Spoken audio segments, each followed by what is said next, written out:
Recording. All right, guys, welcome back. Just a thought. We show support. We have opinions. Andre is not here with us this weekend.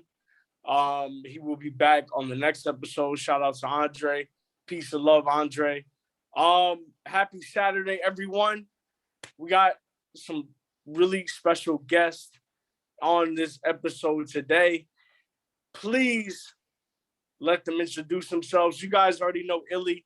She was on episode 2. She's back with some more knowledge to give to the world. But we got 2 special guests. Let them introduce themselves. Dom, I'm going to let you go first, brother. Hey, my name is Dom. Y'all know me from Talking Life. Y'all know me from UTM. I'm here, ready to work with my man Ray and the rest of the group.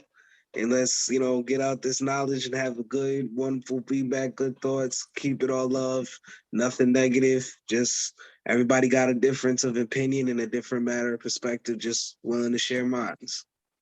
Yes, sir. Go ahead, Ant. All right, so I'm Ant. Just a kid from Brooklyn is what I tell everybody. I'm never going to be anything more than that, no matter what I do. Let's see. How do I introduce myself? First, I introduce myself by talking about my great wife, who I've been married to for, this is going to be, I think, year 21. Congrats, Nope, I'm bugging. We started dating 23 years ago. And we've been married, this will be year 20. Year 20. Okay, year salute. 20. All right. Salute, yeah. man. Salute, so, man. What's up? Salute to that, man. But yeah, got 3 kids. One, my oldest has an intellectual disability, but you couldn't tell if you looked at her. So she just graduated from high school last year. I got one graduating this year, and we'll get into talking about how I'm either gonna have to sell rock or tail on the corner to put him through school. I don't know which one it's gonna be, but I gotta put something out there. And then I have an 11-year-old who is a dancer. She does all kinds of dance. She's in advanced courses. I call her the mini me, the better version of me. I teach marketing, investments, all that other kind of business related stuff. Got my MBA. Yay, one of the few Black people on the planet with an MBA. Actually, there are more Black women with MBAs than anybody else. They're the most highly educated group. So shout out to our Black women like Illy over there. Yes. I am on Sundays, they call me deacon. Soon they'll call me father or pastor, priest. And I am starting a church in Connecticut.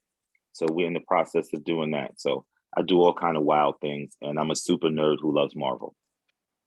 Oh, that's a different topic that we're going to talk about. Trust me, we're going to talk about that. Definitely going to have you on for that. So let's get into it. We're going to talk about our educational system. We all grew up going to school, obviously, but we all were taught differently. Me and Illy, most likely the same. But Illy, tell us a little bit about your educational experience growing up. What did you learn in school?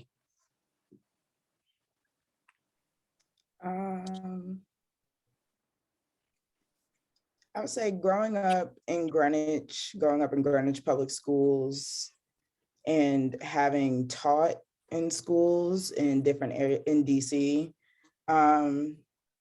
you see the privilege that a lot of kids in Connecticut, most specifically Fairfield County, have when it comes to not only resources, but the extent that parents in affluent areas go through to make sure that their kids are more well-rounded.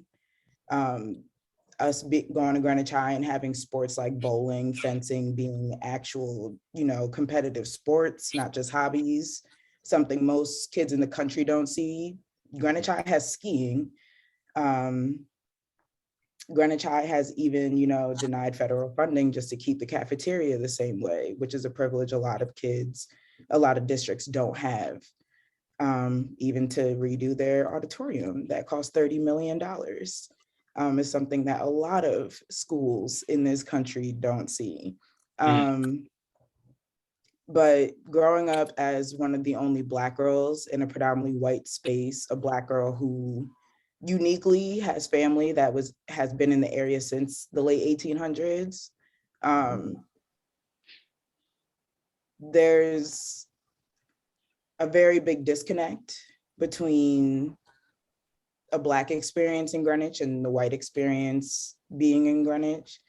And then for me to have gone the route, instead of going to a PWI, predominantly white institution, and choosing to go to Howard University, which is a historically Black college. That's what's up. Yes, sir. There's a very big difference. There's a very big difference in being in Greenwich High and then stepping foot in DC on Georgia Ave and going to Howard. But I will say Greenwich gave me a lot of foundational knowledge, and I am very privileged to have developed a lot more skills to help me go through college. But Howard gave me, I equated to Howard gave me a little bit more of my soul when it came to using my education. And making sure that the education I've received and the privileges I have extend not only for myself and my family, but to the community at large. Okay. I'm gonna back off that a little bit. Me and Illy kind of grew up in the same system. It was kind of difficult growing up because I was I don't know, someone that kind of couldn't stay still. I kind of had like ADHD, which got me in trouble a lot. Of course, a lot of young Black kids, when they get ADHD, they are subscribed to like Ritalin or things to help them calm down. And I was one of those kids, me and my brother. So learning was very difficult for us. And some of the things that we learned, like George Washington, the forefathers, I felt like growing up in that system, I really didn't know that much about Black history. Like all I knew was Harriet Tubman. She did the Underground Railroad. They never went into specific details. Rosa Parks, she rode a bus, but and that's all we knew. They really didn't go into detail. And I felt like an outcast, bro, because here's a little boy trying to figure out what the hell he is, right? And I'm learning a bunch of bull crap, and I'm just sitting there looking at the time every hour. So I felt like I didn't learn that much growing up in a privileged system, even though I was blessed with the sports. I was blessed with, not having to have, beat up classrooms, but still I felt like I didn't learn as much as I should have, So I felt like growing up it was fun, but again, if you tell me what you learned in third, fourth grade, I'm going to tell you, I don't know, and it was difficult because of, me and Illy being one of the few African Americans in that type of environment. So that's my whole spill on my educational experience. And also, I see you want to let it out. Hey, go ahead, man. I just wanted to say prospectively for Greenwich High School, like on a number level, Greenwich High always maintains close to, I want to say, over 2,000 people inside of that school. And at the time we were there, statistically, there was only 4% Black kids out of that whole entire 4%. number. And let me ask you this question, Illy. Let me ask you this question. Hold on. Before we get to you, man, let me ask you this question. Let me ask you this question, Illy. My experience at Greenwich High was 4 years. That's all I can tell you. If you ask me what is your what would you say about your high school? I just did 4 years. I felt like I was pushed out.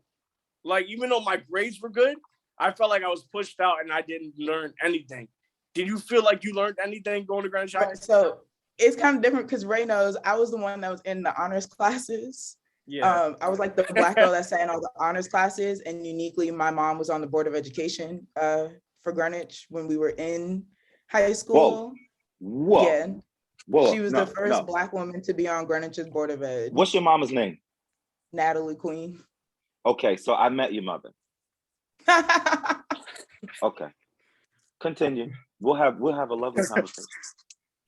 So, and my family has gone through Greenwich's public school system themselves. So it's definitely been unique. My mom also went to a HBCU and came back. But yeah, for me, I retain information differently. For me, it wasn't learning disability. I had major depressive disorder and generalized anxiety disorder. And I dealt with that going through high school. So high school, in my brain, it was more of a survival, trying to figure out how to make myself mold and fit in to Greenwich. And then, figuring out the pieces of my identity outside of that, leaving it. Yeah, I respect that. And how was your educational experience? Well, I'm gonna get into that. So I teach at the high school. Okay, I'm from Brooklyn, like I told you. So let me run down my educational experience and tell you how I got where I am.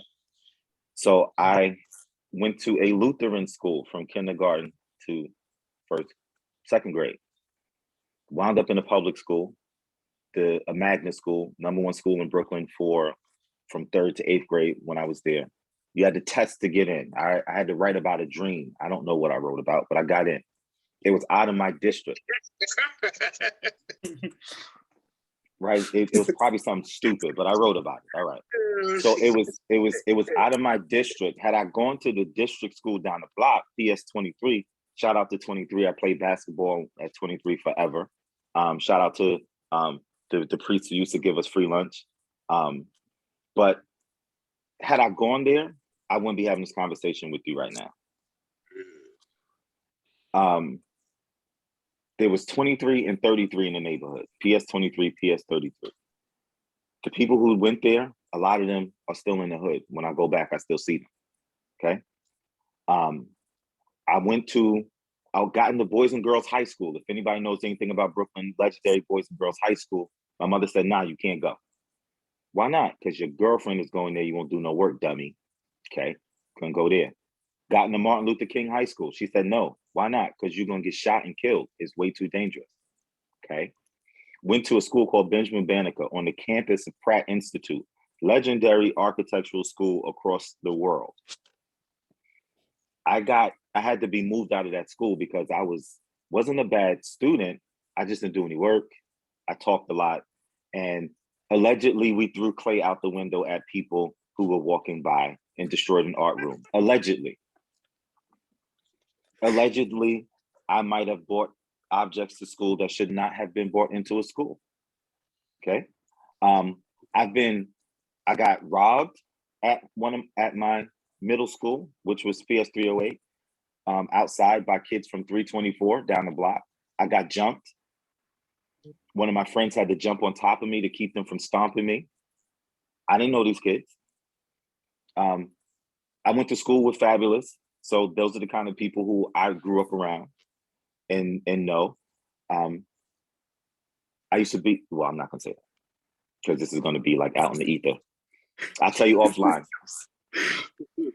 But I wound up in an alternative high school from 10th to 12th grade. I got into college because I talked my way into college. The guy's name is Shalade Rowe, Utica College of Syracuse University. He comes in, he says, your grades are awful. Your SAT scores say you can do the work. You're showing me you don't do any work. Why should I let you in? He let me in. I only had to pay $80-something a semester. That's how much money they gave me in the higher educational opportunity program. I met my wife at that school, and then I got kicked out. I went to school at 17. Okay, I partied, drank, smoked allegedly, and by 19 I was kicked out. I wound up doing all kinds of things. I can lay tile, floors, carpet, everything else, anything. I was in the union. I could do all that stuff. I went back to Queensborough Community College, wound up at University of Bridgeport, graduated with a 4.0. I'm in 5 honor societies, graduated #1 in the class. And my high school principal told me, you're going to be an F up for the rest of your life on the corner of 14th Street and 7th Avenue. That was the motivation right there. No, it wasn't, because I proved her right from 17 all the way to 19. I was a product of my environment, even though I was smarter than most of the people. So when we talk about this educational thing, and I tell my students, I got kicked out of school, but I have a master's now. I'm in this, I'm in that. I was elected to office here in Greenwich. I was on the RTM. I ran for Board of Ed. That's how I know your mom. That's how I met her. I lost my race for Board of Ed because I'm a Black man trying to run for Board of Ed in a 90-something% white town. I have written articles for newspapers and had someone come up to my wife and say, who helped him write that? So when I'm in a space, especially a space like Greenwich High School, I'm a unicorn. I've been called a monkey in Greenwich High School, a grown man. I have heard another staff member say, I'm so glad that Greenwich is diverse, but not integrated. Like when you hear those types of comments, and when you talk about the numbers, Greenwich has, I think, less than 100 Black kids now. There are 54.4 acres on Greenwich High School land. That's how much land they have. The smallest, the largest is only Danbury. Greenwich can hold a max 3,300 kids. We've got 2,600 this year. We average somewhere around 2,700 kids a year. There are 70-something Black kids. Listen to the numbers. There are 4 Black teachers in the building. Okay? I have been. Be less than when we were there. That's correct. Yeah, I think it might be. Yeah. So it's like 4 or 5. I have been the dean of a school in Bridgeport, a charter school. So I know what it's like to teach in Bridgeport. What charter school? New Beginnings Family Academy. New Beginnings. Okay, I live right next to New Beginnings. Well, I'll mess you up and I'll tell you sometime the story of how I got fired, how it was a plot from people that look just like me. Really? Really? You'd be surprised, right? Yeah, I know. I say really. School administration like, could be, that's cutthroat. Yeah. But I say all of this to say, I was sat in the class and I had, I think across all 5 classes, and I'll tell you how I'm interning now because they won't let me teach with my MBA without getting my certification. But I taught 5 classes on my own already this year. Okay, I'm not supposed to, but I'll tell you, the person who got me in is a person who went to an HBCU. Okay, because they denied my internship first, and then she's like, "Nope, we got a spot." So when you have connections of people who look like you in places, so we'll talk about in education how connections are so important. Right? None of us would be here if we didn't have a connection to someone or to something. If your mother wasn't Natalie Queen, you'll still be as bright and as luminescent as you are and everything else. But there are certain things that come along with having a status or a prestige in a place like a Greenwich or just in society in general. People don't mess with my kids because I can get an article in the newspaper and my name rings bells in certain circles. They still know me. I don't have the same issues. But for you guys, I say if I grew up in Greenwich, I'd be a gajillionaire because where I'm from, I understood things that you guys didn't understand. I knew Rosa Parks. I knew Malcolm X. I knew Marcus Garvey. I knew Nancy Lopez, who was a golfer. And I used to lie and say that's my cousin because my last name is Lopez. So there are so many different things that we learned where we were in our culture, in our city, that you guys didn't get. And it breaks my heart to see the kids here try to fit into a system that does not care about them at all. I But I'm gonna think stop talking. So Dom, we gotta let Dom talk. Yeah, go ahead, Dom. Go ahead. I mean, no, I'm listening. I'm listening, but yeah, go ahead, Dom. I'm listening, and I'm gonna tell you exactly why. Because I mean, I've known Ray since college, and we've been talking for pretty much what first year of college was 2011, Yeah. so pretty much 10 a decade years. now. Yeah, decade. Yeah, man. And you know, I'm from Massachusetts, okay? So coming from Massachusetts, and I have had an opportunity because of my situation where I have grown up in two worlds. I grew up in a world that was similar to a Greenwich, and I grew up in a world that was similar to being in Brooklyn, you know, being in the hood, being, Springfield. They talk about it, the field, Worcester, Wartown, you know, they talk about how rough it is, and then growing up in that situation. And then I've had so many family members that have been incarcerated all my life that I don't even recognize them. You'd be like, yo, this is your people's. I've never seen this man in my life, you know? And what I like to point out in that the fact that I went to school, you know, I finished college, got multiple degrees and everything like that. And I was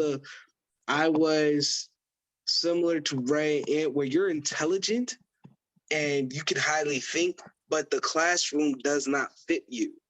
It does not get the most out of you. And it's real simple. I just tell people the problem with the public school system or the education system in America is it's culture. Number one, it's just culture, you know. And people are like, oh, what do you mean? Da, da, da. What are you talking about? What are you talking about? And I use this. I said, let's take another ethnicity.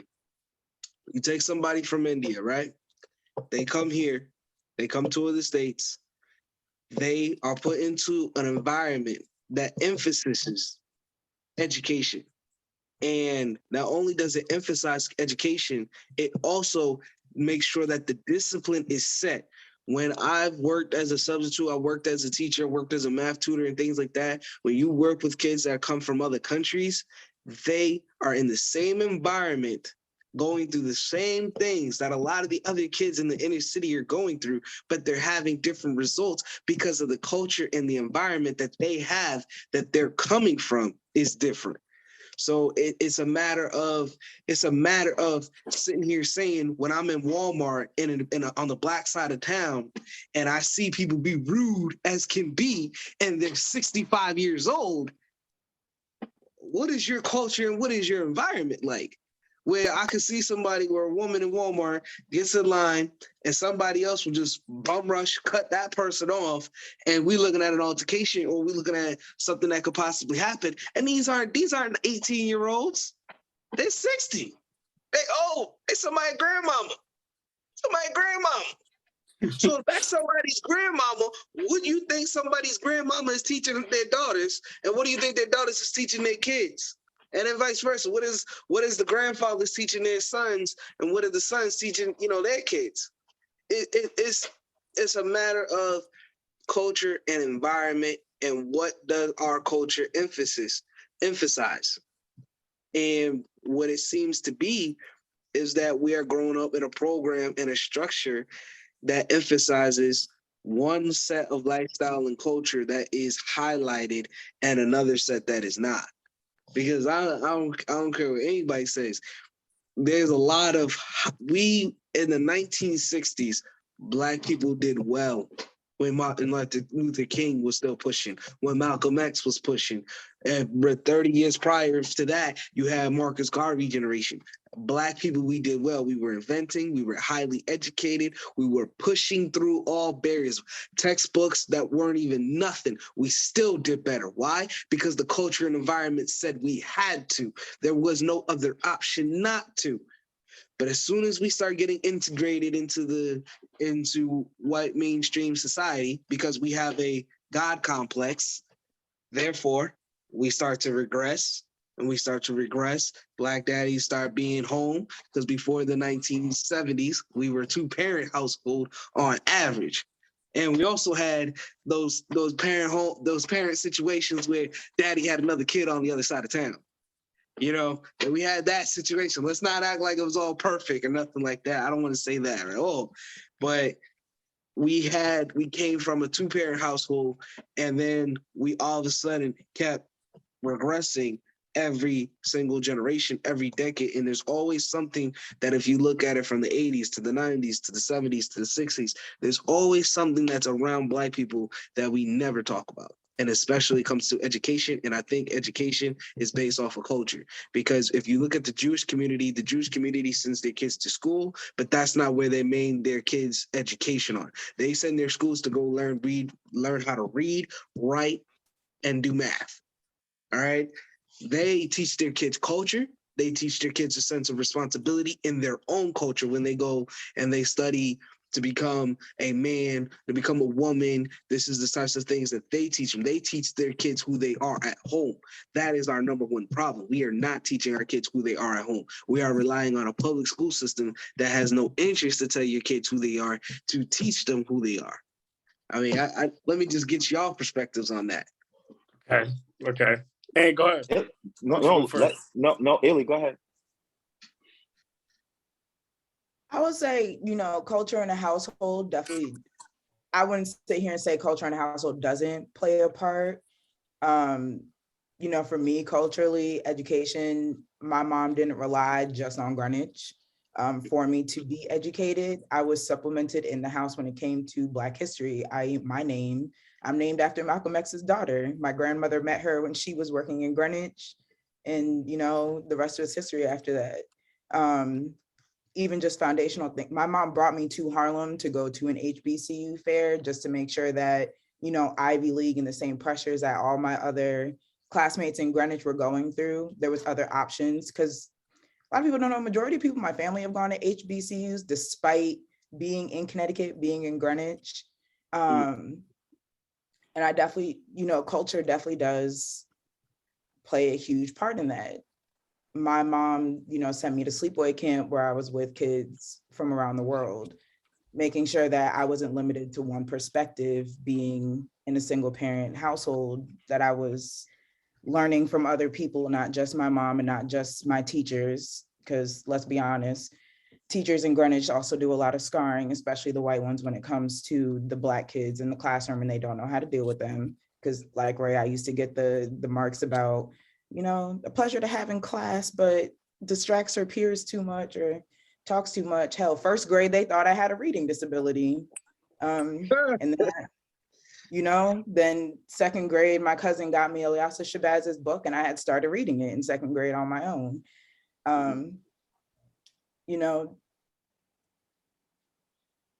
I think culture, I feel like when it comes to Black kids in the hood, it's definitely pushed, by grandmothers, mothers, fathers, that you need to go to school, you need to have your education. Structurally, there is a bigger barrier at play when it comes to kids actually being able to focus and do what they need to in the classroom in those areas. And I worked at Ballou Senior High School. If you've ever heard about a scandal of a high school a couple years ago where the whole entire class graduated after more than half of the faculty at the school quit and left, they basically taught themselves through the rest of their senior year and graduated. I came in after that year. The principal ended up having to leave because it came a whole attendance scandal. The kids I've had being at Ballou, a school where I lost 10 students at that school in that year alone that I worked there, mostly due to gun violence. None of my kids would ever sit here and say that they don't take their education seriously. Their disconnect happens when there's kids who obviously have behavioral issues in a classroom.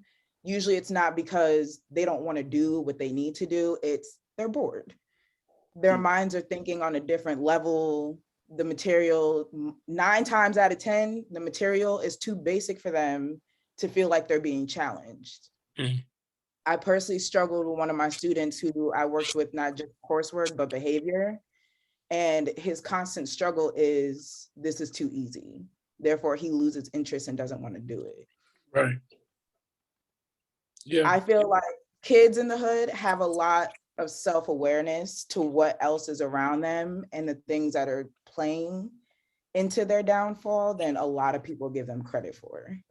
My students personally would sit here and tell you that, DC administration don't care about them. Like these are things that just came out of their mouths themselves. They don't think that anyone in central office actually cares about them, their education. So their response is, well, why should I care about what you give me?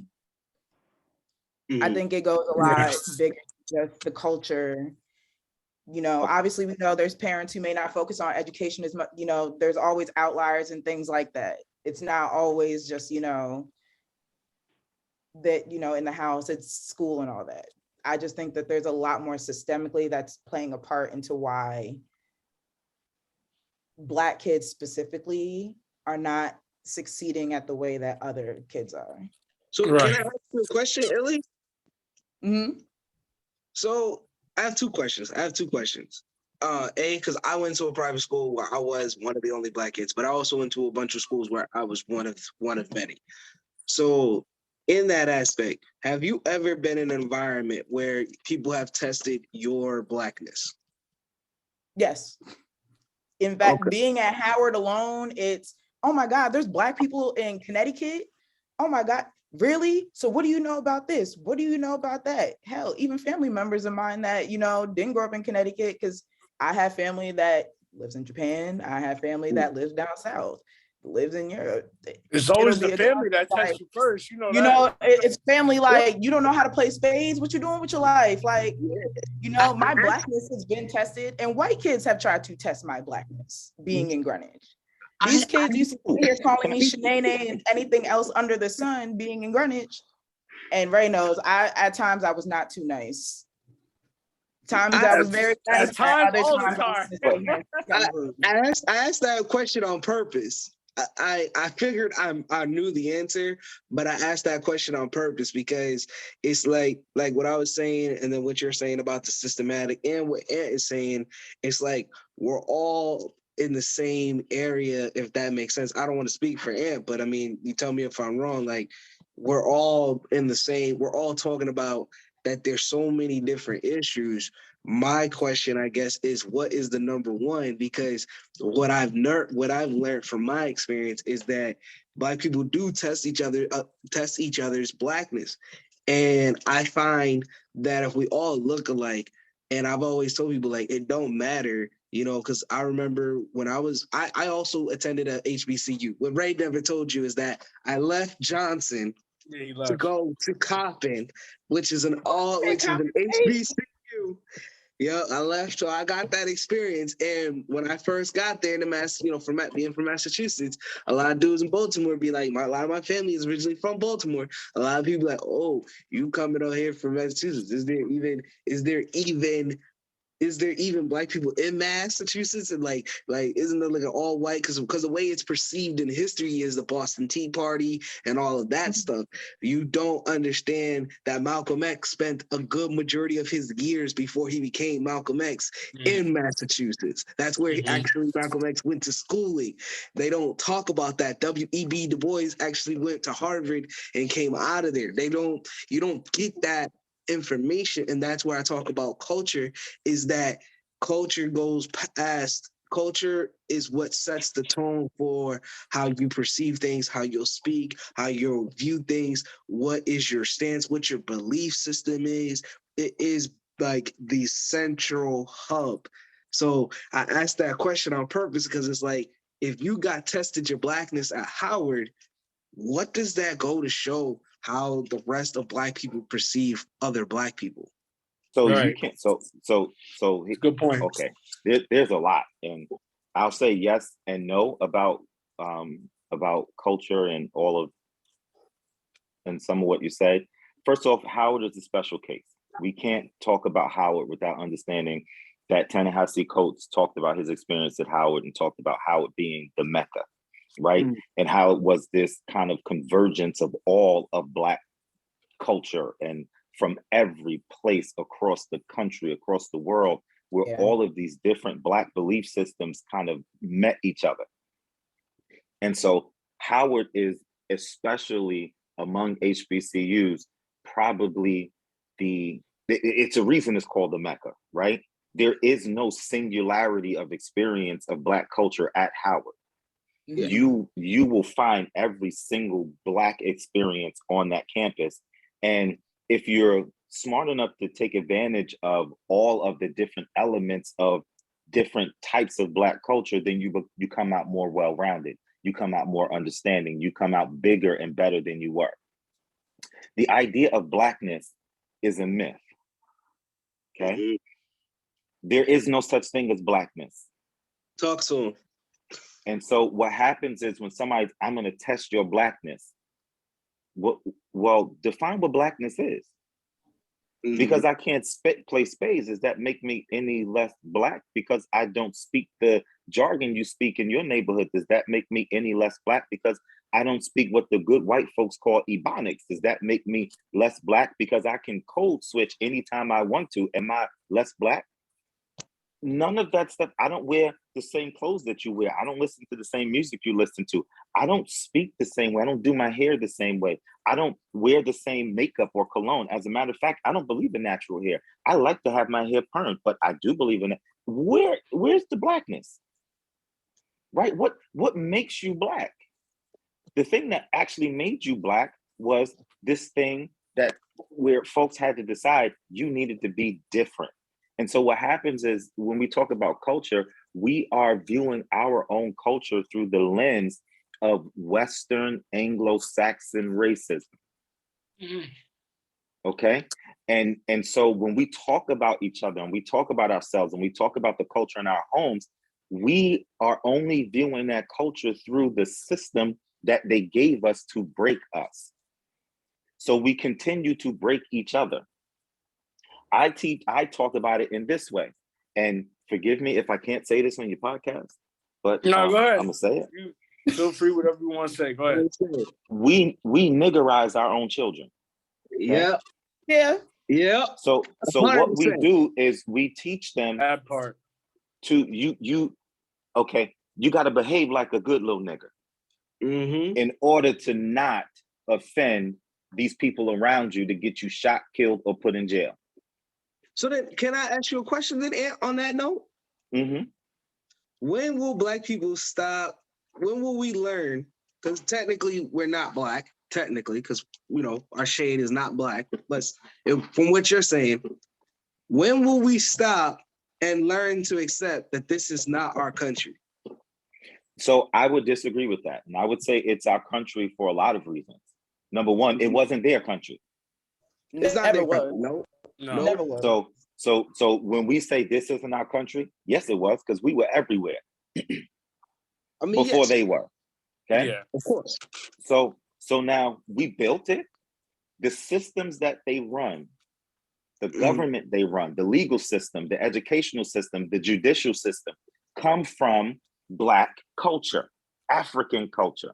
There was a man named Jethro in the Bible that set up the system of the judicial system, and he also set up the political system because he told this guy named Moses, you're going to kill yourself with all these people if you try to judge everything. So now you need to set up systems of judges in order to hear the small matters. And then the other things will come up to you that are bigger. Do you notice the structure of the court system right there? So the principles that they run are ours. Yeah. Christianity itself and religion itself is not necessarily ours, but a lot of the fathers of all types of religious thought look like you and me. But what happened when we got here, and not just when we got here, but this European westernized version of things was used to create a culture or a system that denigrated most people. So imagine if you grew up in school learning this. Not only were a lot of inventors, or most inventors, Black, not only was the light bulb not invented by a white man, or the cotton gin, or any of the components that go into your air conditioner, your light switches, any of this stuff. You can't have a cell phone without a Black woman. If we talked about those things, but then somebody said, you know what? This ain't a religious studies course. But if we're going to talk about religion just a little bit, and we're going to talk about one of the greatest figures in history, regardless of whether or not you believe in religion. The Muslims, Islam believe this. The Christians believe this. A lot of people believe this, that Jesus existed, right? He wasn't white. That's not even a real name. But watch this. So when you go to churches and you see these icons, right? And we can get into what icons are, because icons, there's nothing wrong with an icon. But you see these stained glass windows. What color is he? So what they had to do was tell you that God was white. Yep. And this we're still into the culture thing, right? So if I tell you that God was white, that means when you look at me, you only see God. If I'm a white guy. Exactly. Like I said, right? A God complex. So not a God complex, yes, but it's not really a God complex. It's a fear thing. Because you learn to fear God by fearing the white man who you thought looked like God. So when you walk into a classroom as a Black kid and you see a white person in front of you, ingrained in your DNA, and I will tell you that there is a study that was done where they had mice and they made them afraid of the smell of cherry blossoms. The mice had offspring. Their offspring were afraid of the cherry blossoms, but they never introduced it to the offspring. Science tells you that in your DNA, in the sperm, what happens in that connection is that all types of things are transferred. Fears, behaviors, all of that.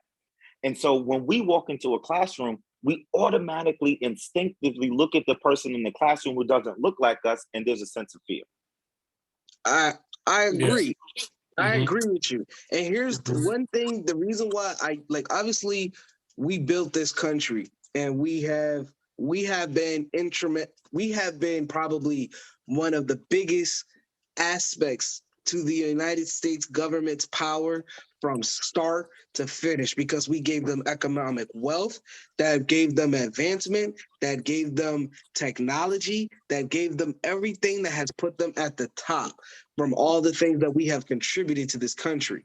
But the reason why I tell people that in aspects, this is not our country, is because I say we do not have the power.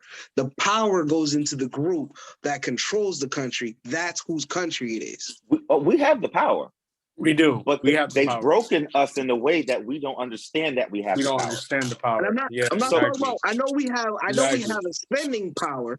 I know No, not just spending. I'll say it this way, because there's been I don't know about you guys, but I like to be on TikTok, and there's one TikTok I favor where they like to keep a running list of names to call white people. And some white, the funny names, I find it funny. And of course, some white people gonna get mad. They be making their racist videos, and someone responded to them and said, I just want to remind you that while your people were over here scratching themselves and trying to figure out things, our ancestors were teaching you how to properly bathe yourself to help you get rid of disease. Yes, we did do that. And that part. Interestingly enough, I get really upset when I look at blog comments now, because it's so evident the lack of education, the basics of reading, that a lot of people are just missing out on because of the way education has been structured for them. They're not able to think necessarily for themselves or putting together more complex thought and theory. And I do feel like, a lot of it is intentional. A lot of resources are pulled from predominantly Black areas. DC, they have park testing, which is equivalent to the CMT, Regents for New York. And in park testing, working with my students and seeing their struggle, most of my students were on 3rd grade elementary school reading levels as 10th graders in high school. Now being forced to take a standardized test at the same level as other kids who were in 10th grade who have been given more. There's Ballou, where they're constantly losing funding. Being at Ballou, that was a brand new state-of-the-art school. They just rebuilt it. And for context, Ballou previously, the way they described it, Ballou was a rundown prison. That's the way that school was looking. And Ballou is one of those schools where their mom, grandma, aunts, uncles, everybody went to. There gets to be a point in brokenness for young Black kids, especially in high school, because they are not given what they need. to actually succeed, they are being measured by standards they were never given the tools to actually get to. Right. DC uses Common Right. Core. Let's hold on, because I wanna wrap this up, and I wanna talk about another topic, but I want to give my final thought though. Wait, Tim. Ray. Let me ask you a question. Let me, because this is relevant to what Illy just said. Okay. So, at 9th grade level, you can have, kids who are, Black kids, Latino kids, white kids, Asian kids. They're all performing at the same level going into 9th grade. By the time they're in 12th grade, statistics show that the Black and Latino kids are doing worse than their white and Asian counterparts.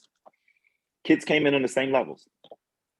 The question then is, why is this? And I ripped one of my professors in his own class about his racist comments about Black kids not being able to think abstractly in math. I got a 94 on the paper, but I ripped him a new one. The idea, what happens is these kids start to get tracked into different, and most people in education know what tracking is, but you'll take a kid and you'll put them on a different math track than the other kids. So they'll never get to the level of math that another kid on a higher track will. The kids are performing at the same levels coming in, but we typically track Black and Latino students lower or into the lower math courses than we do the white and Asian kids. So the kids, like Illy pointed out to before, are in these classes, and it's not that they're struggling. They understand that they've been put in a position that is beneath them and why it was done, and it was intentionally done. And so they begin to regress. And it's not that they can't do the work, but you've tracked them in a way where, number one, they won't learn the higher concepts that are on the SAT, that are on the ACTs, right? So when they get to the test, it's not that they didn't have the ability. You tracked them in a way that was going to cause them to fail. So we have to look at the system itself. There's so many different things. And I got up and grabbed this. So I don't know if you can, it's not going to let me show it. Oh, yes, it is. Well, yeah, it is. Yeah, go. Kinda. I see Quinnipiac.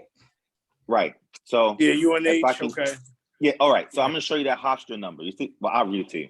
So my kid got into like 8 of 10 schools so far. We're still waiting on 9 of 10. Right. We're still waiting on UConn. Okay. Yeah. Okay, that's and what's up. He applied to like 2 more just to do it. Okay. Now Hofstra's cost is $73,820. Okay. This is Hofstra. Say that number again. How much? $73,820 a year. Okay. More than and what school is that? That's Hofstra. Sure. It ain't Harvard. This is Hofstra. Hofstra? I'm not even gonna lie. I have not heard of that school. It's in Long Island, right? Long Island. It's in Long Island. It's in New York school. It's Quinnipiac. Quinnipiac is $67,740. Huh? Okay. Yeah. So my kid has academic scholarships, all kinds of other money or whatever, and it would still cost to go to Quinnipiac $26,830. So they gave him like $40,000. Okay. Now, this is a prohibitive cost for kids who come from families, even in Greenwich, because people don't understand there is a significant impoverished population in Greenwich. Yes. They are Black, they are Latino, and they are some poor whites, okay? And they live in places where you can't see. You two grew up in Greenwich. Have you ever noticed, and I told this to my wife, your cousin, and then I'll be done, that Wilberpeck, Armstrong Court, and Adams Garden are in places you cannot see? Yes. Yes. And they were specifically put there. So my grandma, I was born and raised in Bridgeport, but I went to school in Greenwich. So my grandma lived in Wilberpeck. So I was there all the time. So they're strategically placed so that you do not see this population. Wilberpeck is HUD funding. That's a federal building, right? They get fed money. Yeah. The other two are run by the town of Greenwich, but these are places where they stick folk. Armstrong Court's behind where the dump used to be, or right near the dump, right? Next to a bread factory. You can't see Adams Garden, even though it's in Riverside, which is the richest place, one of the richest places in Greenwich. Yeah. Between You can't Riverside see and it. Greenwich.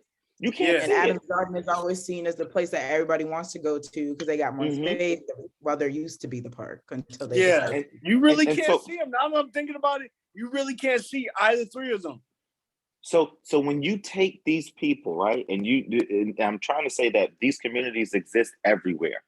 And so when you have kids who do perform, even kids who you track lower, but who perform, kids like my son who you tracked lower, but guess what? Got into all the schools he wanted to get into because he got a crazy father. And because the lights turned on for him and he did what he was supposed to do, because now his grades are through the roof, right? Yep. But then you hit them with an $80,000 price tag. Yeah. How? So when we talk about that, so the system is designed not just to disadvantage you culturally, but the system is designed for when you overcome all of the barriers that they put in place to still keep you out. You know, one of the things you just said about the SATs, just real quick, how you said that about the SATs and the vocabulary. One of the things that I've learned, and I saw a study from Disney that came up about the SATs and how culturally it is ineffective because, for instance, if you change some of the wording that was used in some of those SATs, some of the other kids that are bright around the country that go to the more urban schools will do a lot better because of the words that are used to describe things. That sometimes takes back some of our kids when they go and take those tests and things like that. And they're put there on purpose. They did that study they know. recently. They did that study recently where they asked Black kids and white kids about Cookie Monster. And they asked, like, I think it was like, who got them cookies or something like that. And then like switched it because it's like, it was either Elmo or Cookie Monster. The Black kids responded it to, you know, the Black kids were responding in one way because of how it was worded and because just of how AAVE works. That's the understanding that they had. The white kids understood it as, you know, Cookie Monster has them. But when you switch the language and you like switch the sentence structure, the Black kids are going to respond to something differently. And that's also why like a lot of linguists are working so hard to make sure AAVE is actually taken seriously and that it's something that people are actually understanding is an actual language construct, that you can't just throw random crap together like people try to and make it make sense, because there is an actual more complex component to it. But there's a question. All right. Okay, I'm sorry. Go ahead. Let me hold on, because we got another topic to do before we end the show. But I want to give my final thought on our educational background and, you know, how we grew up in the system. I just want to say one thing, man. And I just hope that we can have more African American teachers, because I know growing up that if I had an African American teacher in my classes, I think I would have learned a lot more. I think I would have been more into my classes. I think it would have gave me a reason to keep going with my education. And I hope to see that in the future, that our generation can have more African American teachers. Man, we are the new, you know, leaders, and we need to lead by an example. And I hope that we can get more teachers in the schools, and I think it will help us. It'll do us some good. Now, here's another topic. Okay. I wanna get on how can we improve our schools. Like talking about what classes we can take, what classes can help the youth be more interested in school. So I'm gonna say my two classes I think they should put into the school, and I want y'all opinion, and then you guys can give me some classes you guys think that the school should add. So I'm gonna say my first one.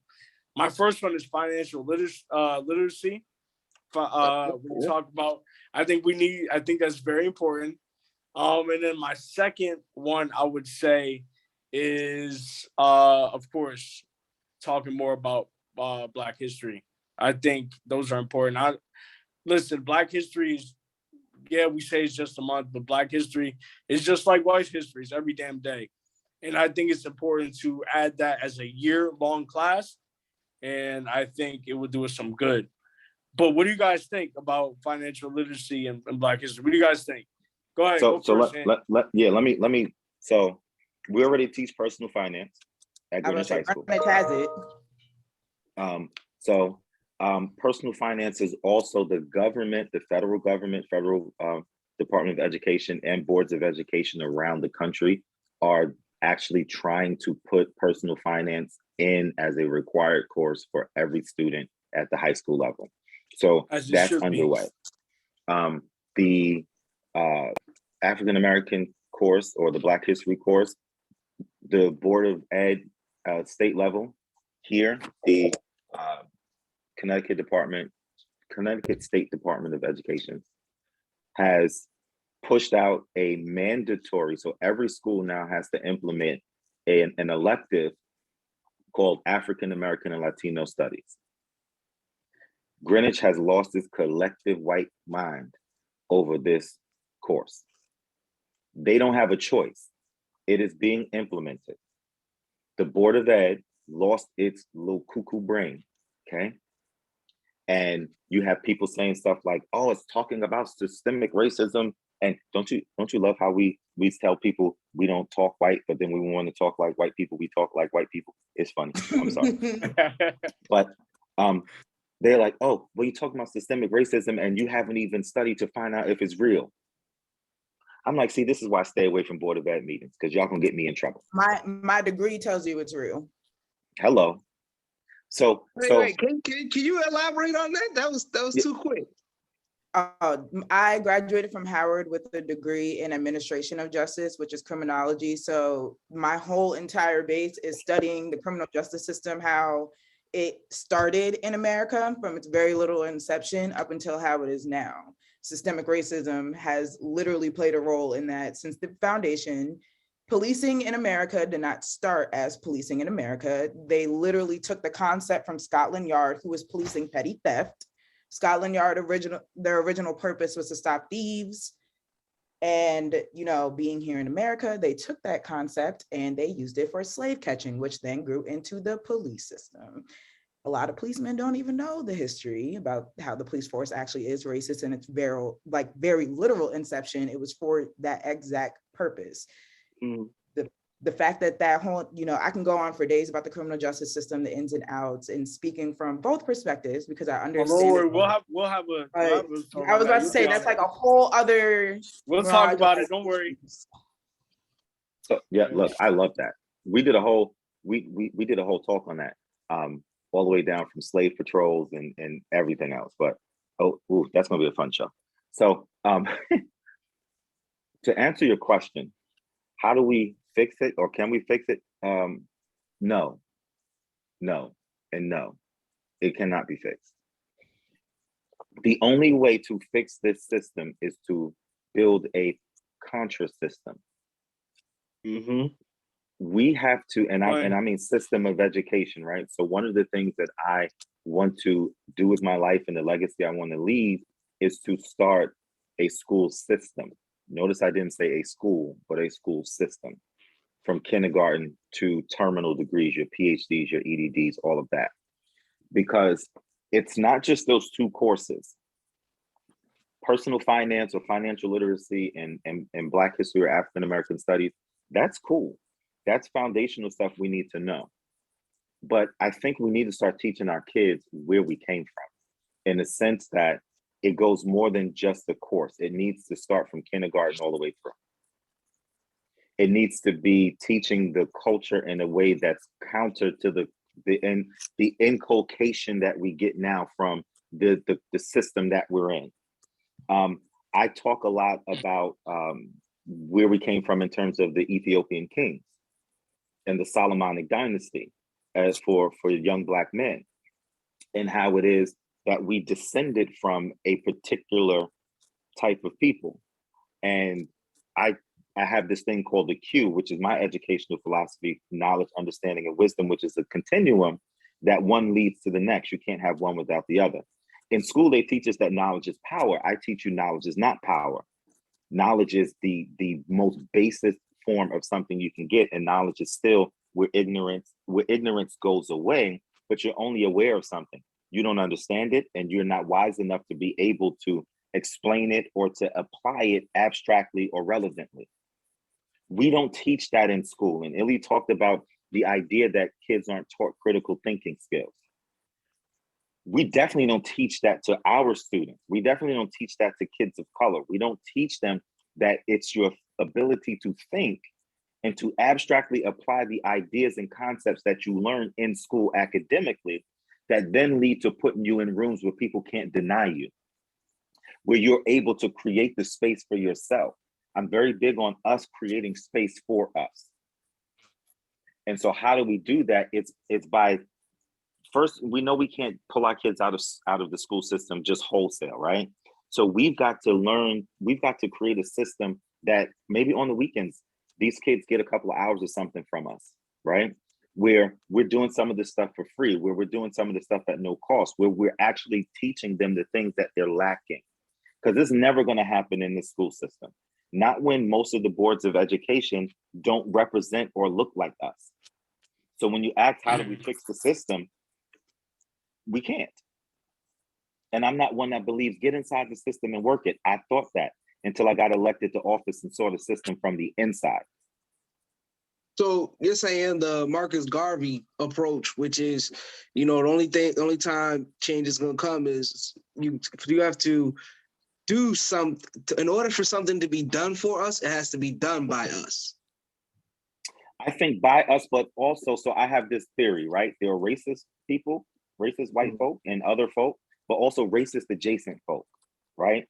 So racism isn't a thing as much as it is a theory or a concept. Racism is this, it's racist ideas. We have people who hate us, fine, they're gonna be that way. But it's the people who believe the racist ideas that come from racism. Those people who are racist adjacent, they don't hate us, but they'll say stuff like, "Oh, I'm so sad about where you came from. You made it through so much. What are you trying to say? That I didn't have the ability to, like, because of where I came from, I'm a charity case?" So it's some of these racist adjacent folk that we can convert. I don't like the word allies. I just like the word humans, right? Humanity is human, right? We all understand each other. But there are white folks that will work with us, Hispanic folk, Asian folk. There are people who believe the same things that we believe. We don't have to go it alone, but we have to be the ones who set the tone, because we can't allow people to say, this is what your culture needs to learn, or this is what your culture is. We can come together on the academic and the factual and logical things, but in terms of us teaching about us and the things that we know we need, we have to take the lead on that, and they can help. So I don't think it's just us. Yes, sir. And I want to ask it to Illy as well. Because I talked to my father and everything like that. My father's been incarcerated my whole life. So when I had the intellectual conversation, because now my father is an author. He's an author from prison. So when we have the intellectual conversations and stuff like that, and my father has some nonprofit organizations and stuff that he helps obtain, and he does this all from prison. I mind you. One of the things that I say is I think our number one issue is commitment to self. And I don't think, and I use this as an example because everything you talked about is some of the things that I alluded to. I just didn't say specifically, but it's when you look at other cultures, they don't allow for when their kids go to school and their kids come home for it to stop. And I had to learn that because I had an experience where I was in a diverse school, and specifically diverse school where they used to get us into a category where the school would literally, the setup was racist, but it was designed like that on purpose, that we're going to get 25% Black, we're going to get 25% Latino, we're going to get 20% white, we're going to get 20%. And it was a mix from all different environments that I had the experience.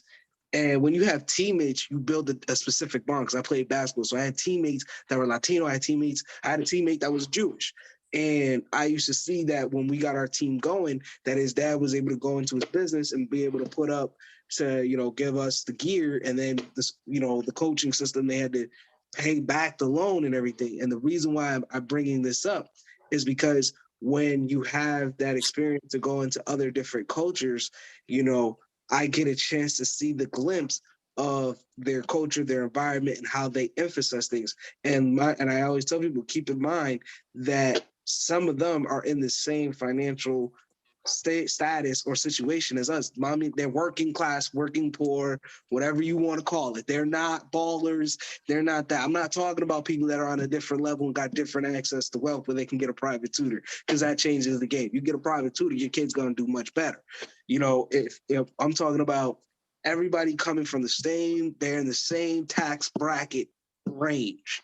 And the culture and the environment, like you said earlier before, I've heard Illy allude to it as well, that environment and having that to say, like what you're talking about, is having to say on your own time, just like Jewish kids do and Jewish community has, on your own time, they go learn other relevant skills, which is, hey, you may need to learn about carpentry so you can learn how to make your own furniture. Hey, you may need to learn about finances and economics so you can learn how to make moves when it comes to money. There's other cultures that emphasize this in their background of their religion. They may tell you it's religion, but they're really emphasis in giving themselves a world culture. But the other, you got to think. So I was going to say, Jewish people have money. Like, Jewish people's money stays in their community where they have the money again for those resources. Mm-hmm. You know, because it's like Greenwich High specifically, you could learn cars, you could learn mechanics, you could learn cooking and all that because Greenwich has it. Greenwich teaches kids, these are options for you. And that's why I say, like, that's why I'm saying not so much culturally, it really does come down to resources of schools.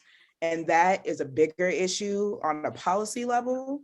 But my question was commitment, because I've even learned. then, it's like you have to have the money to be able to teach kids and have, like, you got to be able to have the tools. You know, if a single mom is already struggling being able to get school supplies, there's no way she's going to be able to pay for, you know, $100 dance shoes or whatever the case is for their child. Like, and that's also why it's like a struggle even when it comes to like community centers with their resources, trying to supplement some of that. And I will also say, to your point about culture, also reminding ourselves that a lot of times when we're looking at Middle Eastern families, when we're looking at Asian families, it's that way because of how their home country is. And they bring that. African Americans in our unique experience, we were disassociated from any of that to carry that tradition and that culture for generations. Those cultures are now, these are people's grandparents, great-grandparents, or even currently parents who have shifted from their home country and use that practice, that discipline, that like 100 centuries year old practice that they've had, and are just bringing it and applying it here. And that's one thing about travel, though. That's when you travel outside of the US, you truly see how it's a US culture compared to cultures around the world and the ways that they are. Because anytime you go out of this country, you see I've been to Australia. I went to Australia in high school. There, when the kids graduated from secondary school, they were encouraged to go explore the world. Us, it's you graduate, you go straight to college, you get put in debt. It's something normal. Everybody else, go travel, go see the world, figure out what it is you like to do, what you want to do, things like that. And, you know, US culture in and of itself is a very toxic, very difficult thing. But the reason why I asked that question is because of history. Our history has shown that at times we were able to do better and set ourselves up, aka Black Wall Street, aka I'm so glad you brought that back up. So I'm glad you brought that back up because I wanted to talk about that before. Part of it is, so what you said kind of exists in this weird paradox because it's true and not, and it's a misnomer at the same time. She answered a lot of your questions, and I'll frame it this way. An African in America is not the same as an African American. Of course not. Right? And I think we all agree on that point. And it's because of that disconnect between them not having to go through chattel slavery. right? And them not being indoctrinated into this American culture. Where all of us are racist and have racist ideas, because all of us will look at another Black person, another African American, anybody, and think the same thing that they think. We just don't talk about it because we say, oh, that's just us being, that's our culture, yada, yada, yada. No, we have the same racist ideas about each other. And my thesis for my master's was on African American job satisfaction, which we don't have a lot of studies on. Yeah. Really, there are no studies on Black people at all in any kind of academic sense, unless it's something negative. But in it, I talk about something called internalized racism, right? Which is this concept that we have internalized racist thoughts and ideas about ourselves. We promote them about ourselves within ourselves, so that it becomes the most toxic form of racism. But then we view each other through the same lens, and we commit microaggressions against each other too, but we don't see them as microaggressions. So when you talk about us, we spew the same stuff that they spew against us, but we call it racism when they do it, and we just call it cultural when we do it. It's funny. It's a joke. Okay. So also to the point of, Mhm. I was just gonna say, to the point of when we were doing better, you got to look at what happened when we did better. We were bombed, shot, attacked, to the point that everything that was being gained was then lost again. And that historically has happened more than once in Black communities that were attempting to do better. Greenwich, for instance, a lot of people don't know Greenwich actually had a lot of Black people. And it's interesting because a lot of people don't know that history, and that for me it's a pride of mine to know my family history. And I also know it's a very big privilege to have had my family stay in this area to even know that root. But 1882, it's Ray, I know you've been there, the little church that's by Greenwich Hospital, Little Bethel AME Church. My grandfather was one of the founders of the church. That church was the very first, it was the very first, place for Black people in the whole entire area, no matter their denomination. And that all came from Allentown, when, AME churches and everything were first starting to travel, which my family was originally in Allentown, and then made their way towards Greenwich.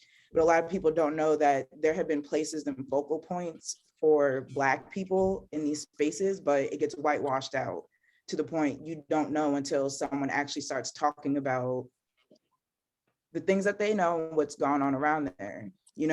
Black people used to come throughout Greenwich all the time. My great aunt and uncle still live in my grandfather's home, and that served as a focal point for Black people in the area who were trying to travel through New York, Massachusetts, Rhode Island. And it was kind of a safe house and a place where everybody went to figure out the safe places for them to go. A lot of people, historically, Black people are pushed, taken, or had history whitewashed, so that there's constantly disconnects. So, but I would say that the concept of better compared to where we are now, right? So here's the deal. I don't think that we're doing any worse than we were, and I'll say it this way: I think they're doing a better job than they were at taking what we had. So you don't think that we're doing better?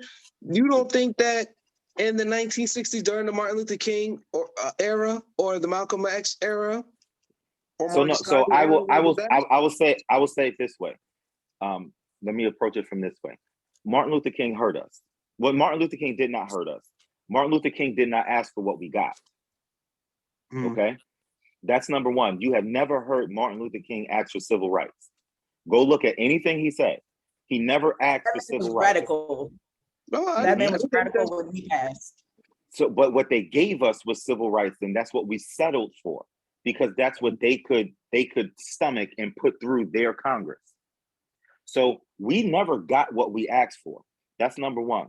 Number two, or I'm gonna say three things. Two, I hate the 1965 Voting Rights Act 100%, because it didn't give us the right to vote. It gave us the privilege, or it They gave us a license to vote. We don't have the right to vote. They still vote on whether or not we can vote every so often. Just because George Bush pushed it out 50 years doesn't mean that they won't come back and vote on it. They still get to tinker with, as you can see, and destroy Section 5 and other sections of the Voting Rights Act and say, oh, no, we're going to make it harder. It should not be that way. So we don't have the right to vote. They just gave us, they just allow us to vote, right? So that's number two. But in terms of doing better, I think we generate even more wealth than we did before. I'm gonna make the point. Let me make the point and then say that. So we generate the same amounts of wealth.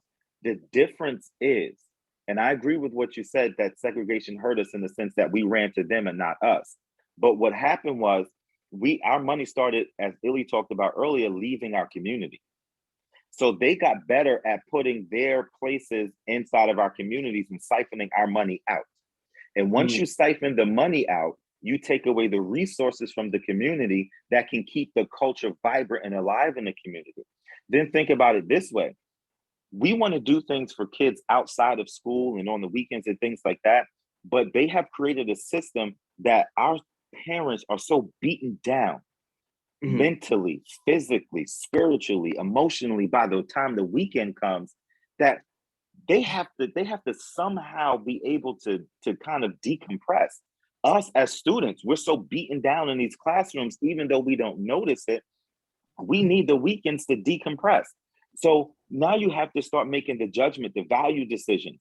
Do I put this kid into another 2-3 hours of something and stop them from being able to decompress from the stress that they had to deal with, the microaggressions, the struggle, all of this, that they smile and grin and bear, especially in a place like Greenwich?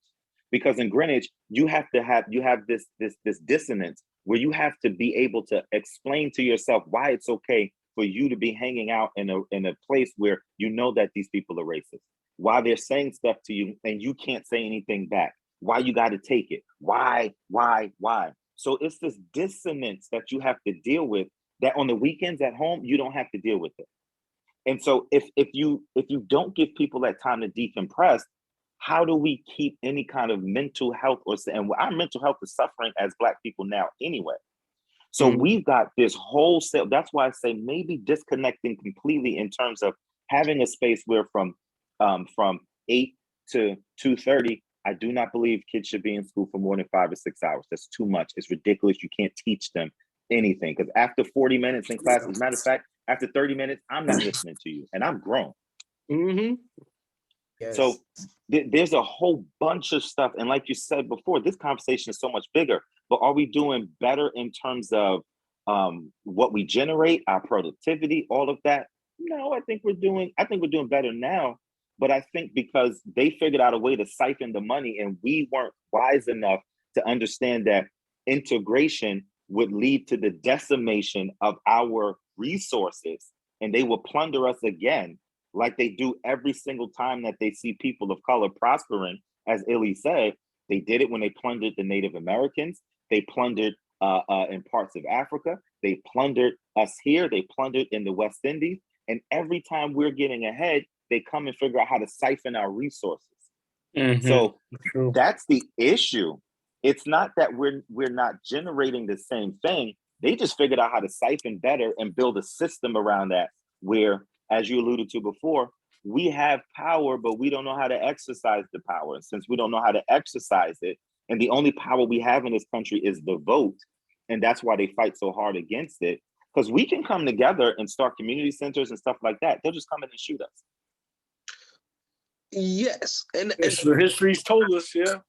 I look at it as the number one thing that we've all discussed here is that we all want things to get better for people that look like us. You know, we all, you have kids and you had said, I will have my first one soon. Congratulations. Yeah, thank you. Congrats, man. And one of the things that, you sit there as a parent, now as a potential parent, is you're like, okay, what's going to happen for the next generation? And that's one of the conversations that I've had with a lot of successful individuals about economic wealth, generational wealth, things that can be passed down. And also there's a knowledge and education and experience, because sometimes having an apprenticeship is better than going to college. You know, if you have the right internship and the right network and connections, like you said earlier, and that is something that can set you up for success. You don't always have to have the degree. You need some education. I ain't saying you don't need none of that, but you need something in that area. And then you need the network and connection. The reason why I talked to my sister about going to Harvard is that I'm like, hey, Harvard is number one. It's not Harvard's not number one because of Professor so-and-so and what they can teach you in economics. Harvard is number one because of the network and connections to how many CEOs, former presidents, people that are on the boards of companies that can make things happen. It's all about who can you call that can say, okay, you can come here and start work tomorrow on Monday, youngster. I like the way you work, okay? Things like that. It's about that connection where you don't even have to go through all the interviews, and sometimes that's just a formality. What I look at it is when I talk about Tulsa, Oklahoma, to reel it all in, is the number one thing that is about our community is, yes, it's culture, but it's commitment. Because when Tulsa, Oklahoma was successful, they were committed to themselves that dollar got passed around. I believe the statistic is about 26 times, somewhere in the mid-20s, somewhere in the 20s. We can all agree about that. I don't have the specifics, but I believe it was 26, but it could be somewhere 23 or whatever the statistic is that it was said before that dollar left the community. And I've learned, and we talked about Asian communities, we talked about Indian, we talked about Jewish. One of the things that they have had before they had the financial resources, because we do, as a Black community, do have the financial resources in the country. I think we're the 13th richest nation on the planet right now in terms of economic, financial power and production. In terms that we have like 13 trillion or whatever it is. It's the commitment to say, you know what? Instead of me shopping out of my community, I'm going to shop in my community. I'm going to go to this Black barber, and then from that Black barber, he's going to go to that Black baker or that Black restaurant and things of that way. So that way the dollar continues to cycle 20 times in the community before it leaves the community and goes outward. But therein lies the problem. You said something. Oh, the Harvard thing. You need to have your sister read the experiences of the Black women who went to Harvard. I was going to say, when it comes to these predominantly white, so I got into Pace University with a full ride. Mm-hmm. Pace in Waterbury, right? I got a Pace New York, in Manhattan, yeah. I got a full ride, $56,000 scholarship to go to Pace University, and I gave it up to go to Howard, to put myself in debt and to go to Howard, because there is value in being in a Black community, right? Of course. Right. When you pushing the PWIs like the Harvards, Cornell, most of these Ivy Leagues have higher suicide rates than people like to talk about. Cornell has a bridge they have had to build a net under to stop people from going on it and killing themselves. When Black people are in space. Really? Oh, I'm so serious. Really? There is a net under one specific bridge at Cornell because people routinely will go to jump off of it and kill themselves. Wow. Because of how rigorous they are at institutions like that. And not that Black people don't do it, because we know many Black people have gone through the experience, but you also have to understand there is a trade-off when you are going to institutions such as that. You get the network, you get the education, but it also begs the question at what cost to you as a person. Yeah, personally, I mean that's the case for certain jobs too. No, I'm saying a lot of issues I still suffer from mentally came because of being a Black girl in Greenwich. The way you view yourself, the way that you perceive that people are seeing you, intentionally having to make yourself smaller to be more of an acquired taste to everybody else around you. Now, if it wasn't for Howard, I very well would probably still be in a more meek mindset. Right now, I was way quieter when I was younger. I definitely talk, and I don't really care anymore or give a fuck about how anybody, at home now perceives me, the way I view what's going on. But being stuck in that environment, you then put yourself in a certain type of survival mode you start compromising certain parts of yourself so that you can get to what you need to. That's And cognitive feel like, dissonance. Yeah. yeah, where we are society wise, like I wouldn't, like, even though being in the hood, everybody still very much pushes to young Black kids. Yeah, you should be aiming for the Harvards. You should be aiming for, you know, Johns Hopkins and all these other places. Yeah. But also recognizing there is a big trade-off to your mental and spiritual self when you have to put yourself in these spaces and compromise certain parts of yourself. Also understanding that places like Greenwich that have the resources and are able to essentially train minds in a certain way is why kids in affluent areas not always succeed, because we always know, you know, there's scandals, trade-offs, and, you know, people just be pushing through on nepotism. But for the kids that actually excel in these environments, it's a structural component as to why they are excelling in said environment. And then even Black kids that are able to push themselves from being in the hood and from being in spaces where people think, you know, just go to community college, that's it, or whatever the case is, they do poorer. A lot of these kids end up coming home because they start suffering and no longer get it in themselves that they can actually believe they can do what needs to be done. So, You know? we spend $32 million at the high school alone a year. Okay, $32 million is more than most places spend on multiple schools. Wow. Okay, yeah. So that's insane by itself. But everything Illy said, all that, if I could put an emoji, I'd be pointing to her box wherever it is. But here's the other part. We talked about the money, right? We go to the Black barbershop, and everybody and first off, I don't like calling, I like saying, you know, our the hood, but the hood has such a negative connotation outside of us that it's like, I live in Greenwich, it's still a hood. I mean, it's a neighborhood, right? But we could, right, we could talk about that. We could also talk about whether or not Jewish is a religion or an ethnicity. I just had this conversation on Facebook. That's a whole nother thing. But so we go to the Black barbershop, and Lord knows that I went to a Black barbershop my entire life. We go to the Black bakery, the Black restaurant, the Black this, the Black that. Here's where the system that I talked about comes into play.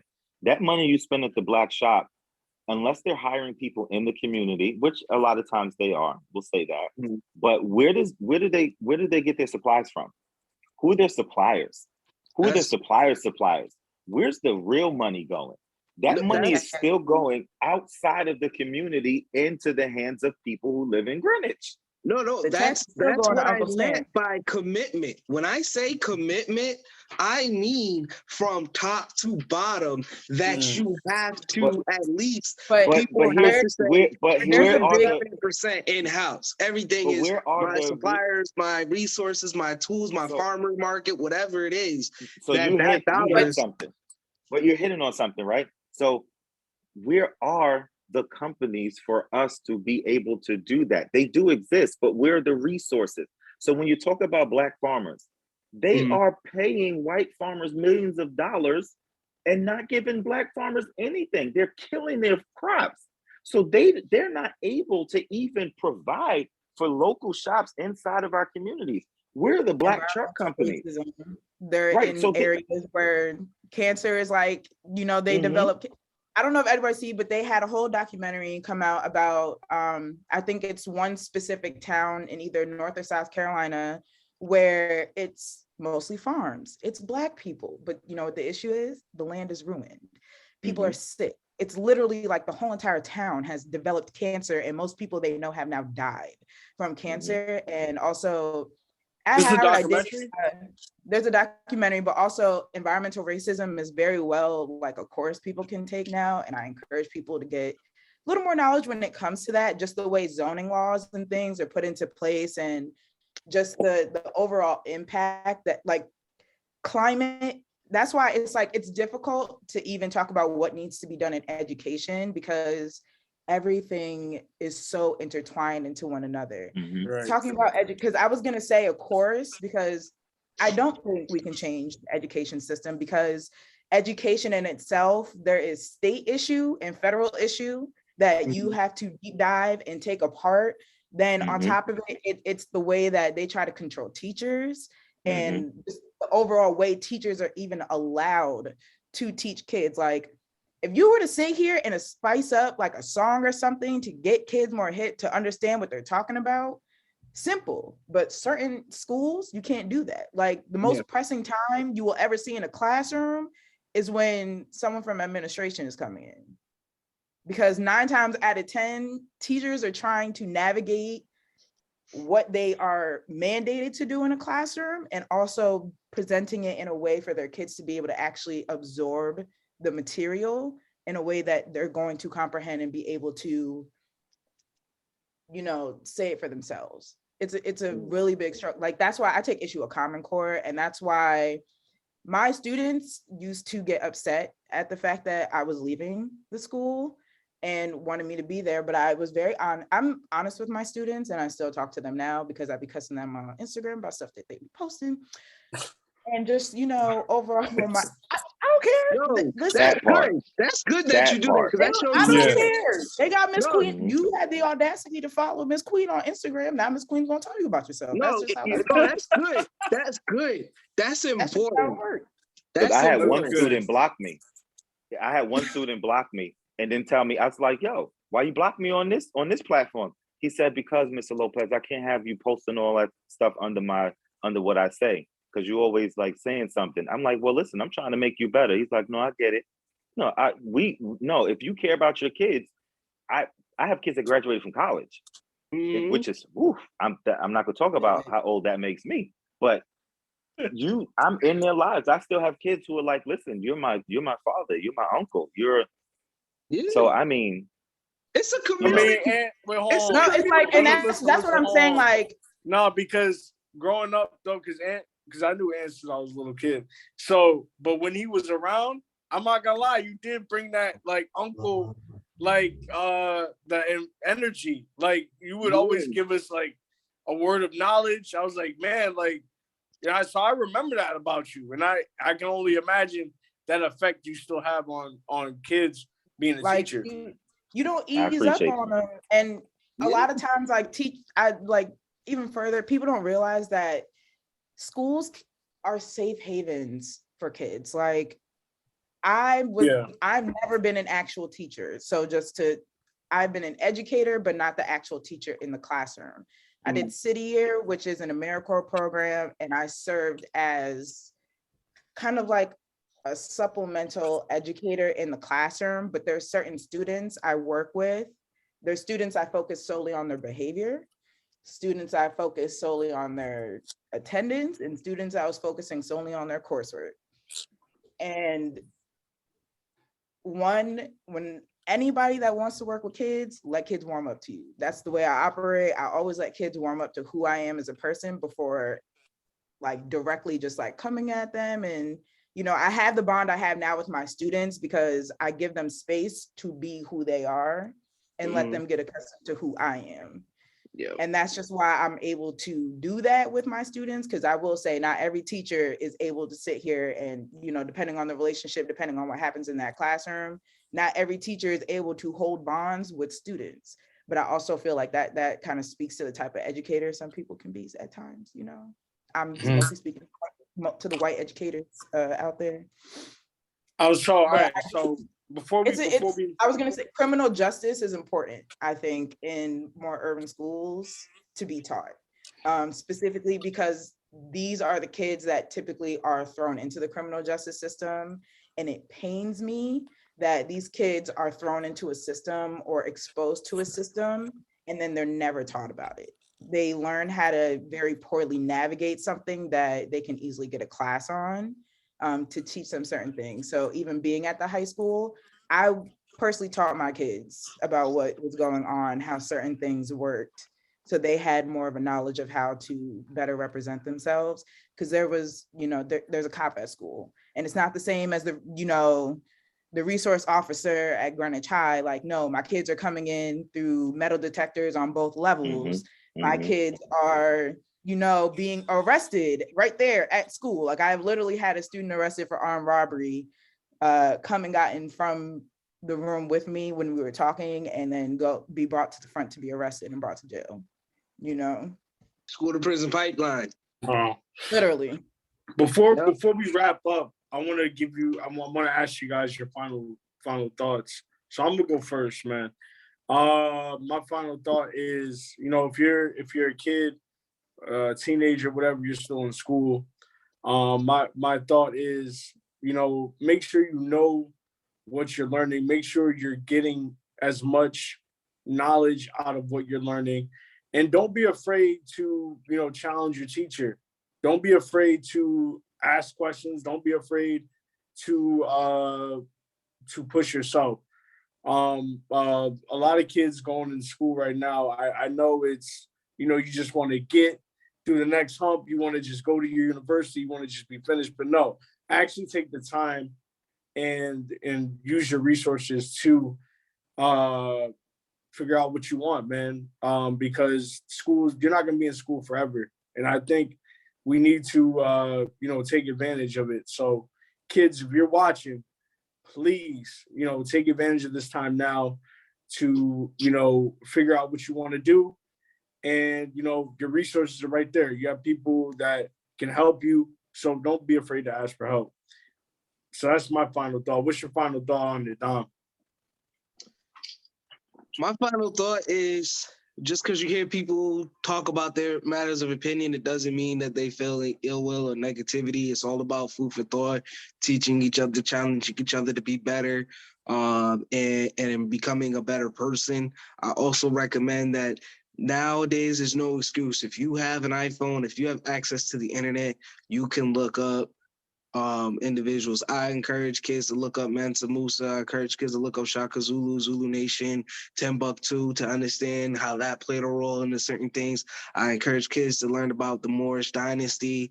I encourage kids to learn about Amina. For all my sisters out there, it's time to start learning about the beautiful, wonderful African queens that happened, that, came before you. Nefertiri, I could go on, the list can go on. So start learning, start researching, learn one person a week. That's all it takes. Just take 20 minutes, sit down, read about it, watch a couple videos, and you'll be surprised at what you learn and how you become better.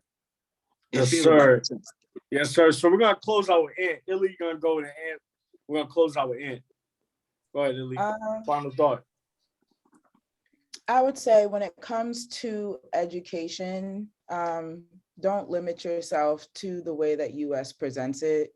Education is not limited to classroom. I feel like education is gained outside of a classroom more so than just within it. Take the time to actually explore your interests and your likes, especially if you are considering going to a university. Whether you decide to go to a trade school first, you decide to go to community college, or if you have the opportunity or means, if you're seeing this and you need assistance in finding programs that do assist kids in travel or, gap years, I have information on things like that. And also, if anybody wants to know more about just historically Black colleges, the experience, the network and opportunities that are available at them, you should let me know. But don't limit yourself to just what's inside of a classroom. And I do agree, you should challenge your teachers and engage in actual thought. Sure. Yeah. Wow. You want a final thought from all this? I'd probably say, I was going to say that most learning doesn't take place in the classroom. That what you learn in the classroom is more academic, more to get you through the system of things, but what the knowledge and the understanding come outside of the classroom. And for probably a lot of people watching this that are younger than us, it's just a bunch of old heads up here talking and probably not relevant right now because they're teenagers. But at the end of the day, most of us already know what you're going to encounter. We've either been there, done it, or did it worse than you did. And so the only thing that I would say to people from all of this conversation is, remember to give yourself the space and the time you need to grow. There's no such thing as perfection. The most perfect you can be is your best self at every time. And your best self may not lead to an immediate success, but if you put your best into something, if that was your best effort, I tell my kids, if you got a C and that C was the best you can do, then that's an A for you right now. You've got to be able to learn how to grow, not to judge yourself according to the A, B, C, D, F scale, but more so according to your best work. Because at the end of the day, you're growing, you're learning, you're getting better. Every day is a new opportunity to be better, right? Forget the idea of systemic racism and all the other things that we have to deal with, and just focus on being your best self. The other stuff is there. It is what it is. You'll learn to navigate it through people like us. But if you give your best effort, if you come ready and willing to learn, always able to do your best, I don't see how anybody could be mad at you for that, right? Because at the end of the day, you're going to learn what you need to learn. Look, all of us didn't learn this stuff until we got into maybe an HBCU, until we went through all the stuff we went through, 20-something years old, and the light went on. The light is not going to come on at 17, 18 years old, but the foundation is being laid. So if you're always prepared, ready, and willing to learn and to be better, then, I mean, you're going to take what we do and kick it up to the next level. And so just be a person like Ray, who wants to get this out and who wants people to hear. Always be a good partner for your community. And I could go on, but really just do your best at all times. The rest will fall into place. Yes, I appreciate y'all. This has been another episode of Just a Thought. Like, subscribe. I'm your host, Ray. Thank you to my beautiful guests. You'll definitely see them on more episodes. Stay tuned. We are out. Peace.